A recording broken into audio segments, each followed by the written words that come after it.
नमस्कार, रोशन भव सिटी हलचल में आप सभी का स्वागत है। मैं हूं अमित रोशन और ट्राई सिटी यानी चंडीगढ़, पंचकुला, मोहाली में जो कुछ भी खास रहा उसी को बताने के लिए हम लेकर गए हैं आपके समक्ष सिटी हलचल फटाफट।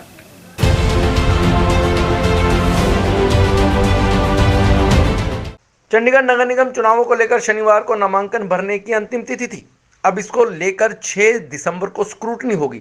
इससे पहले सभी पार्टियों के उम्मीदवार अपना नामांकन भरने पहुंचे और इस दौरान उन्होंने अपनी अपनी जीत के दावे भी ठोके।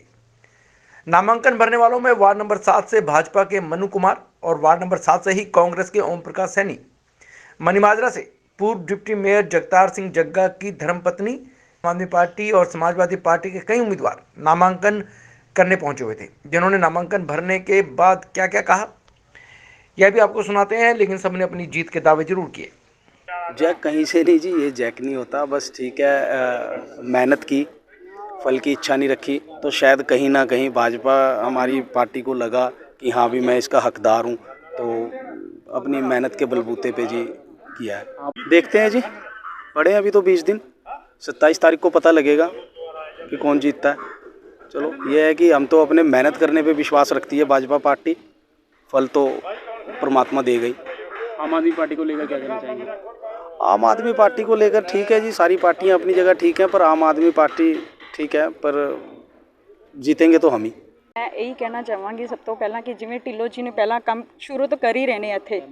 ਹਾਂਜੀ, ਜਿਵੇਂ ਢਿੱਲੋਂ ਜੀ ਕੰਮ ਕਰ ਹੀ ਰਹੇ ਨੇ 5 ਸਾਲ ਤੋਂ, ਇਹਨੇ ਕੰਪਲੈਕਸ 'ਚ ਬ੍ਰਿਜ ਵਗਾਇਆ, ਜਿਵੇਂ ਨਗਲਾ ਬਸਤੀ 'ਚ ਪਾਰਕ ਵਗੈਰਾ ਬਣਵਾਇਆ ਇਹਨੇ, ਇਵੇਂ ਹੋਰ ਵੀ ਕੰਪਲੈਕਸ ਡੁਪਲੈਕਸ ਦੀ ਜੋ ਵੀ ਪ੍ਰੋਬਲਮ ਜੋ ਵੀ ਉਹਨਾਂ ਦੀ ਮੇਨ ਹੋਏਗੀ ਉਹ ਅਸੀਂ ਕਰਾਂਗੇ, ਦੋਨੋਂ ਮਿਲ ਕੇ ਕਰਾਂਗੇ। ਜੋ ਮਤਲਬ ਨਹੀਂ ਹੋ ਪਾਏ, ਚਲੋ ਓਬਵੀਅਸਲੀ ਤਾਂ ਕੀਤੇ ਨੇ, ਅਗਰ ਜੋ ਥੋੜੇ ਬਹੁਤੇ ਰਹਿ ਗਏ ਨੇ ਅਸੀਂ ਉਹਨਾਂ ਨੂੰ ਅੱਗੇ पूरे ਕਰਨ ਦੀ पूरी कोशिश करांगे। कहना चाहूँगा कि पार्टी ने मुझ में विश्वास जताया है और मैं उस विश्वास को कायम रखूँगा। सबसे पहले वहाँ की जो जनता है लोकल, बहुत से नारे लगेंगे कि भारी है, यहाँ पे जो लोग खड़े हैं उन्होंने, उनके प्यार ने, उनके साथ ने, उनके आशीर्वाद ने मुझे पार्टी से बड़ा आग्रह करके लिया है और जीत निश्चित करके ही हम वहाँ से लौटेंगे। इस तरीके से वार्ड नंबर 7 से ही कुछ कांग्रेसी नेता हैं वो नाराज दिख रहे हैं, आपसे क्या कहना चाहेंगे? देखिए, ये आपका कहना है। बीएन दास जी को मिले हैं, कांग्रेस के बड़े वरिष्ठ नेता हैं, उन्होंने आशीर्वाद दिया है, और श्रीपाल वर्मा जी हैं, और जितने भी होता है थोड़ा सा मन हो जाता है, लेकिन पार्टी आज उस कगार पे है कि हमने हर हाल में सीट जीतनी है। और जो भी कांग्रेस के कार्यकर्ता हैं, श्री पवन कुमार बंसल जी ये चाहती हैं, कांग्रेस चाहती है कि यहाँ से हम ज़्यादा से ज़्यादा सीटें जीतकर नगर निगम पर काबिज हों। कितने वोटों से आप जीत हासिल करेंगे? देखिए, ये अभी कहना जल्दबाजी हो जाएगी, जल्दबाजी होगी, ये लोग तय करेंगे। जो भारतीय जनता पार्टी ने पूरे प्रदेश के अंदर किया है उसका रिजल्ट आने वाले समय के अंदर बहुत भारी बहुमतों से जीतकर हम जनता दिखाएगी। क्या ये हमने किसी को सपोर्ट किया नहीं 15 सीटों, तो क्या वजह 35 की जगह 15 सीटों पे? देखिए, एक तो हमारे को बहुत कम समय मिला चंडीगढ़ के अंदर काम करने का, लेकिन हम पहली बार ही प्रत्याशी उतारने में कामयाब रहे। समाजवादी पार्टी इंडिपेंडेंट अपने चुनाव चिन्ह साइकिल पर इलेक्शन लड़ रही। हाँ बिल्कुल, यहाँ पर आपको मैं बताऊँ यूपी से ज्यादा मजबूत होगी समाजवादी पार्टी, क्योंकि यहाँ की आबादी 65% उत्तर प्रदेश और बिहार वालों की है। कांग्रेस और बीजेपी ने यहाँ पर सभी लोगों का, आप समझिए कि सिर्फ यूज एंड थ्रो पॉलिसी की खेली है चंडीगढ़ के अंदर। हमारे जो और लोग थे बाहर से आए लोगों को तो ये पूछती नहीं है, उनको सिर्फ कुर्सी और दरिया बिछाने वाले समझ रही है कांग्रेस बीजेपी। आप देख लीजिएगा, बिहार के एक भी आदमी को सीट नहीं दे रही है बीजेपी। यहाँ पर देखा आपने होगा, बिहार स्टेट के इतने लोग रहते हैं, उनका एक भी सीट नहीं दिए। समाजवादी पार्टी पूर्वांचल लोगों का भी ख्याल रखी है, हिमाचल प्रदेश का भी ख्याल रखी है, और सभी स्टेटों का ख्याल रखी है उन्होंने। एज ए कैंडिडेट खड़ी हुई हूँ। मैंने एक्चुअली खुद भी ये चॉइस दी थी कि मैंने कहा था कि मुझे उस वार्ड में सर मैं जाना चाहती हूँ, या मैडम मैं जाना चाहती हूँ जिस वार्ड में काम नहीं हुए या काम कम हुए हैं। हमारे जहाँ जहाँ बीजेपी के कैंडिडेट्स हैं वहाँ तो काफ़ी काम हुए हैं। बिना नाम लिए जहाँ जहाँ कांग्रेस के प्रत्याशी हैं वहाँ कामों की गिनती बहुत कम है। जैसे कि अब वार्ड 23 ले लीजिए, और जिस वार्ड से मैं रहती हूँ, जहाँ मैंने काम किया है, वो वार्ड है 27, और पहले वो वार्ड होता था वार्ड नंबर 8, जिसमें सेक्टर 37, 38 वेस्ट और 4 मंजिला EWS थे। तो सेम समय पे मैडम गुजराल जी ने कम्युनिटी सेंटर का लगाया था टेंडर वगैरह, एंड सेम टाइम पे अरुण सूद जी ने अपने 38 वेस्ट का और 37 का लगाया था। लेकिन हमारे दोनों कंप्लीट हो गए और उनका एक भी कुछ भी नहीं कंप्लीट हुआ। तो वहीं नामांकन भरने में उम्मीदवारों के साथ कांग्रेस अध्यक्ष सुभाष चावला भी पहुंचे, जिन्होंने कहा कि अब प्रचार शुरू हो जाएगा। सभी उम्मीदवार अपने अपने वार्डों में जाकर प्रचार करेंगे। पार्टी प्रधान के नाते मेरी शुभ कामनाएं इनके साथ हैं, जीत के आए, ढोल बजाते हुए कांग्रेस दफ्तर में आएंगे, मुझे ज्यादा खुशी होगी। तो अभी तक जो जानकारी थी थोड़ी देर पहले तक ये 30 या 31 सीटें घोषित थी, 4 सीटें घोषित नहीं हुई थी, क्या वजह थी या घोषित हो गई? अब हाँ हो गई हैं घोषित, 30 हमने पहले कर दी थी।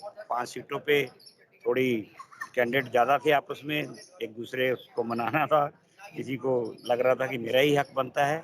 5 वो हैं और 1 सीट बदल, नाराजगी सब दूर है। हाँ सब मेरे ख्याल है ऐसी कोई नाराजगी नहीं, लेकिन जिनकी है उनकी भी नाराजगी दूर करने की कोशिश करेंगे।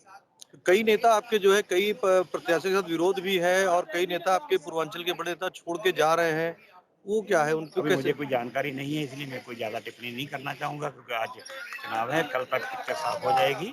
और मेरी सबसे प्रार्थना है कि इस बात को माने कि 35 सीटें थी, 200 के करीब एप्लीकेंट थे, तो किसी ने तो रहना था। तो पार्टी का अनुशासन तो यही कहता है कि जो भी कैंडिडेट पार्टी ने तय कर दिया उसको जिताने में मदद करें।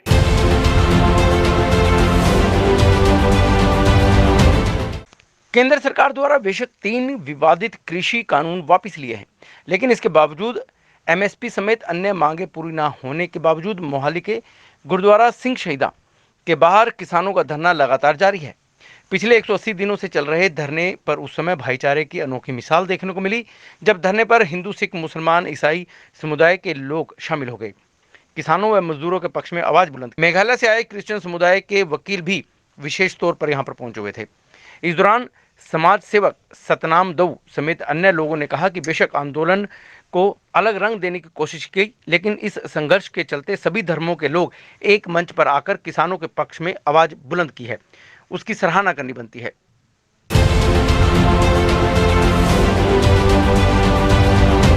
बैंक कानून विधेयक 2021 में पेश होने के खिलाफ बैंक कर्मचारियों और अधिकारियों की नो ट्रेड यूनियनों ने शीर्ष संस्था United forum of bank unions के आह्वान पर शनिवार को स्टेट बैंक ऑफ इंडिया मुख्य शाखा के सामने प्रदर्शन किया।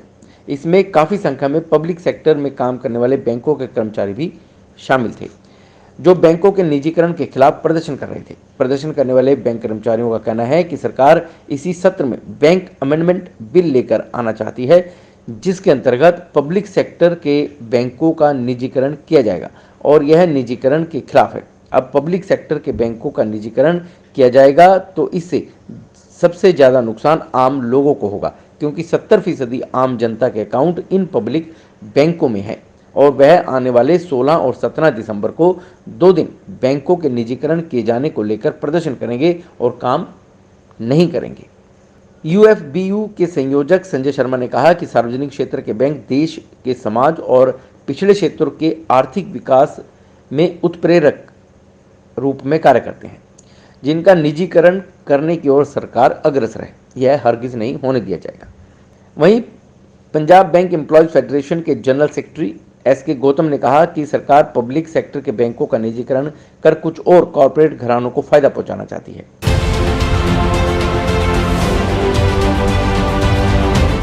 पंचकुला में हरियाणा पब्लिक सर्विस कमीशन में डेंटल सर्जन और HCS भर्ती फर्जीवाड़े और अन्य मामलों को लेकर राज्यसभा सांसद दीपेंद्र हुड्डा द्वारा यूथ कांग्रेस के कार्यकर्ताओं के साथ सेक्टर 5 में जोरदार प्रदर्शन किया गया।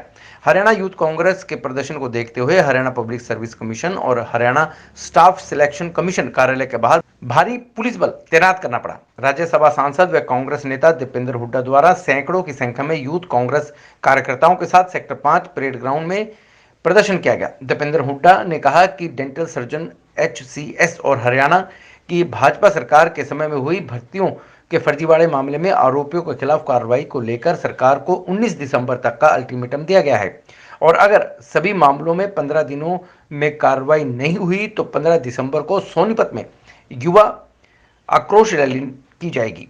उन्होंने कहा कि भाजपा सरकार में अब पर्ची खर्ची को छोड़कर बात आगे निकलकर लाखों करोड़ों पर पहुंच गई है और करोड़ों लाखों रुपए हैं लिए जा रहे हैं। नौकरी के पेपर क्लियर करवा सकते हैं और इस लिस्ट भी बनवाई जा सकती है।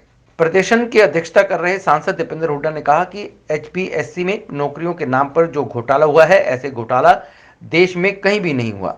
किसान आंदोलन पर बोलते हुए दीपेंद्र हुड्डा ने कहा कि वह किसान आंदोलन के समर्थन में है। उन्होंने कहा कि किसानों ने अभी तक अपनी लड़ाई शांति और अहिंसा के रास्ते पर चलकर लड़ी है। उन्होंने कहा कि संसद में नोटिस था और किसानों पर दर्ज मामले वापस करने की मांग की है। जिन किसानों की जान गई है उन किसानों के परिवारों को रोजगार व आर्थिक मदद देने और एमएसपी की प्रणाली को मजबूत करने के लिए संसद में कहा गया है।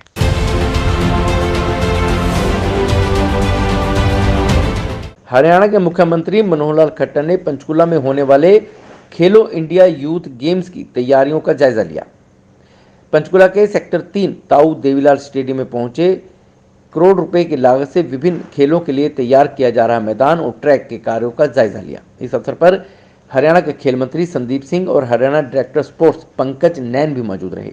इस अवसर पर हरियाणा के मुख्यमंत्री मनोहर लाल खट्टर ने मीडिया को जानकारी देते हुए बताया कि हरियाणा में देश के चौथे खेलो इंडिया का आयोजन किया जा रहा है। उन्होंने बताया कि पहले नवंबर महीने में खेलो इंडिया के लिए तय किया गया था, लेकिन कोविड-19 के चलते अब 5 फरवरी से 14 फरवरी तक खेलो इंडिया हरियाणा में करवाया जाएगा। पहले नवंबर के लिए तय हुआ था, लेकिन इस कोविड के कारण से हमने भी प्रार्थना की और केंद्र सरकार ने जो इस पर सारा जिसको कहना चाहिए कि नजर रखे हुए, उन्होंने भी सुझाव दिया कि इसको हम थोड़ा लेट करें। तो अब ये तिथियां जो नई सिरे से तय हुई हैं 4 फरवरी से और 5 फरवरी से 14 फरवरी, ऐसा ये समय इसका तय हुआ है। सारे देश भर के लगभग 10,000 के आसपास पार्टिसिपेंट्स इन खेलों में आएंगे। जो अभ्यागत हैं, जो स्पेक्टेटर्स हैं, ऑडियंस है, वो इसके अलग होगी, लेकिन हमें 10,000 लोगों की तो यहाँ ठहरने की व्यवस्था उनकी सबकी करने का अपना एक कार्यक्रम हमने बनाया है।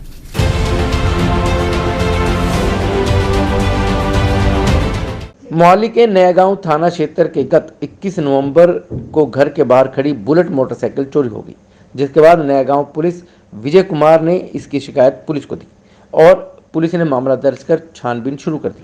लेकिन 21 नवंबर को हुई बुलेट मोटरसाइकिल चोरी 3 दिसंबर को सेक्टर 26 थाना क्षेत्र में लगने वाले बापू धाम के पास से बरामद हो गई। हैरानी की बात यह है कि यह बुलेट मोटरसाइकिल एक चाय वाले के पास खड़ी हुई थी, जिसकी चाबी भी उसके पास थी। यह बाइक ट्रांसपोर्ट के जरिए अमेठी भेजी जा रही थी, जिसके बाद इसकी जानकारी शिकायतकर्ता विजय कुमार को लगी और वह मौके पर पहुंचा। चंडीगढ़ पुलिस कंट्रोल रूम को इसकी सूचना दी गई, जिसके बाद सेक्टर 26 बापूधाम चौकी की पुलिस ने बुलेट मोटरसाइकिल को कब्जे में ले लिया और कुछ व्यक्तियों को राउंड अप भी किया।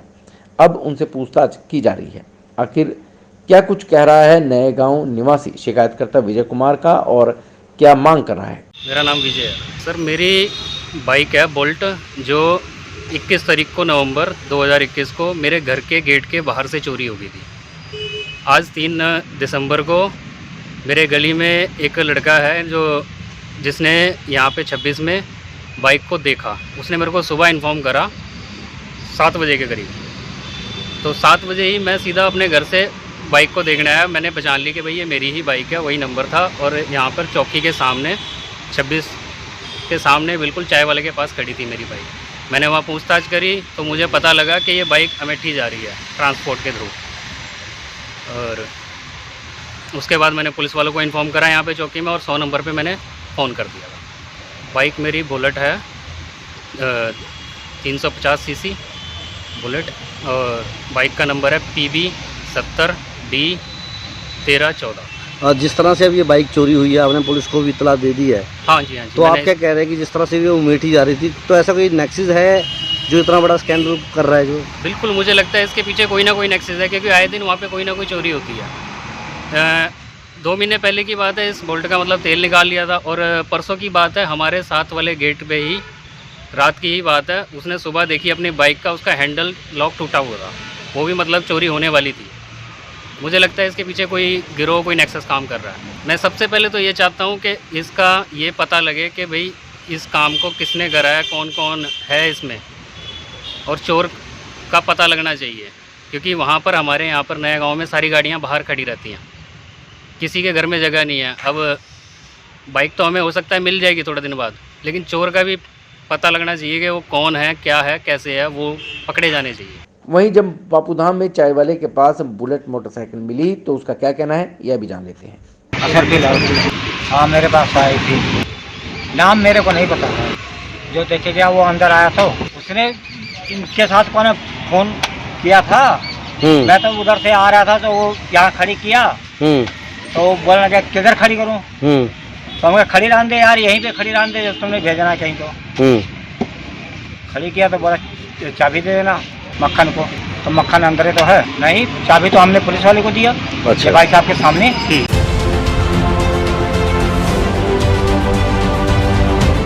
घर में चोरी की वारदातें थमने का नाम नहीं ले रही हैं, जबकि अब तो चंडीगढ़ में 3 डिवीज़न की जगह 5 डिवीज़न बना दी गई है। फिर भी चोरों के हौसले बुलंद हैं, जिसमें उदाहरण अब सेक्टर 29 के घर के बाहर खड़ी बाइक को चोरों ने चोरी कर लिया। यह सारी घटना यहां लगे सीसीटीवी कैमरे में कैद हो गई और आरोपी साफ दिखाई भी दे रहे हैं बाइक चोरी करता हुआ। पुलिस ने सीसीटीवी फुटेज तो अपने कब्जे में ले ली है, लेकिन अभी तक चोरों का कोई सुराग नहीं लगा पाई है। यह घटना फेज़ 1 का है। यह घटना सेक्टर 29 की है और यहाँ पर फेज़ 1 का थाना लगता है। वहीं पुलिस का दावा है कि जल्दी आरोपी को गिरफ्तार कर लिया जाएगा। पुलिस का दावा कब तक सच होगा या सच्चाई में बदलेगा, यह तो आने वाला समय ही बताएगा। जबकि स्प्लेंडर मोटरसाइकिल का पूरा गिरोह सेक्टर 36 थाना पुलिस ने पहले ही गिरफ्तार किया था, जिसके कब्जे से कभी मथुरा में सिर्फ स्प्लेंडर मोटरसाइकिल ही बरामद हुई थी। आरोपी अपने पास डुप्लीकेट मास्टर की रखते थे, जिसके जरिए वह चोरी की वारदात को अंजाम देते थे।